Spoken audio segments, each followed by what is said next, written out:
La maladie. Tôt ou tard dans notre existence, la maladie fait son apparition. Relativement loin pour certains chanceux et au contraire, beaucoup trop tôt pour d'autres. Cet imprévu de la vie peut devenir très rapidement un enfer, nous faisant perdre notre confort financier, notre vie sociale, ainsi que parfois notre dignité.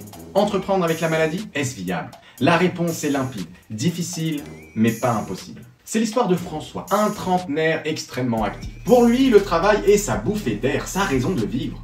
L'adage « le travail, c'est la santé » n'avait jamais été aussi bien compris par une personne sur cette planète. Ancien agent immobilier, il était plutôt arrogant, sûr de lui et parfois même véhément. Mais il savait également se montrer légèrement faillot sur les bords. Et les épisodes de Calimero n'avaient aucun secret pour lui. Il avait bâti une belle conciergerie.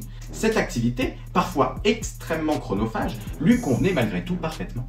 C'était sans compter sur une maladie qui bouleversa le quotidien de François. C'était un diabète qui le contraignait à se piquer quotidiennement pour gérer sa glycémie. Enchaînant les malaises, la fatigue, le trentenaire commençait peu à peu à accuser pour le coup. Il dut se résoudre à faire appel à une aide extérieure. AlbertSAV.com, un service client spécialisé en location courte durée, disponible 24 heures sur 24 et 7 jours sur 7.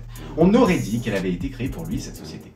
Albert avait changé radicalement la vie de l'homme. François put enfin prendre le temps de trouver un bon entourage médical, prit soin de lui et créa son association. Paradoxalement, la maladie fut la meilleure chose qui lui soit arrivée. Avec l'aide d'Albert, bien entendu. Albert, bien plus qu'une entreprise, une main tendue.